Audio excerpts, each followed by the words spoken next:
15-17 ಆಯಿತು. ವಿರೋಧದವ್ರಿಗೆ 15, ನಮಗೆ 17. ಮೊನ್ನೆ 2 ಮತ ಡಿಫ್ರೆನ್ಸ್ ಆಯಿತು. ಮೊನ್ನೆ 14-15 ಆಗಿತ್ತು. ಇವತ್ತು ಒಂದು ಜಾಸ್ತಿ ಆಯಿತು. 15-17 ಆಯಿತು. ಒಟ್ಟು 32. ಅದ್ರಾಗ 15-17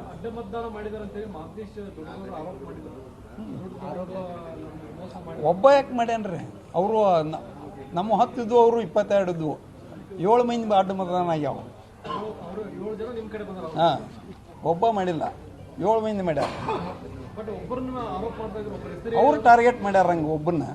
ಹಂಗಿದ್ರೆ ನಮ್ಮ ಕಡೆ ಇದ್ದವ ಕೊದಾಂಪುರದ ನಮ್ಮ ಕೂಡಿದ್ದವು ಡೆಲಿಗೇಟ್ ತೊಗೊಂಡು ಆ ಕಡೆ ಹೋಗ್ಯಾನು. ನಾವು ಹೇಳ್ಬೋದು ಇದು ಇಲೆಕ್ಷನ್ ಇದೆ, ಹಂಗೆ ನಾವು ಅವ್ರ ಮ್ಯಾಗ ಇದು ಆರೋಪ ಮಾಡಕ್ಕೆ ಬರಲ್ಲ. ನಮ್ಮವನು ಕರ್ಕೊಂಡು ಹೋಗ್ಯಾರ ಅವರು. ಹೌದು, 7 ಜನ.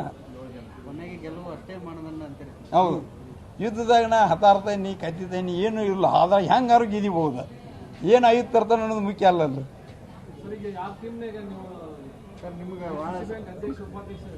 ನಾ ಯಾವ ಟೀಮು ಇಲ್ಲ. ಸತೀಶ್ ಜಾರಕಿಹೊಳಿ ಅವ್ರ ನೇತೃತ್ವದಾಗ ಮಾಡ್ಯವು, ಅವ್ರ ನೇತೃತ್ವದಾಗ ಇರ್ತವ್ರಿ.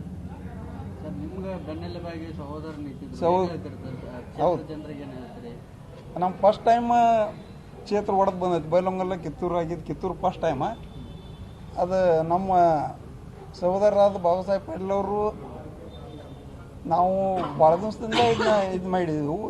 ಅವಕಾಶ ಬಂದೈತಿ ಇನ್ನು ತಗೋಬೇಕನ್ಗಳು ಎಲ್ಲ 32 ಸ್ವೇಟರ್ನ ಒಂದು ಭೇಟಿ ಆಗಿ ಎಲ್ಲ ಕೇಳಿದ್ದೀವಿ. ನೀವು ನಿಂದ್ರಿ ಇದೇನು ಪಕ್ಷಾತೀತ ನಾವು ಹೆಲ್ಪ್ ಮಾಡ್ತು ಅಂದಿದ್ದು. ಅದ ಪ್ರಕಾರ ಅವರು ನಮ್ಗೆ ಪಕ್ಷಾತೀತವಾಗಿ ಎಲ್ಲರೂ ಹೆಲ್ಪ್ ಮಾಡ್ಯಾರ. ಅವ್ರಿಗೆ ನಾ ಅಭಿನಂದನೆ ಸಲ್ಲಿಸ್ತೇನೆ ಮೊದಲು.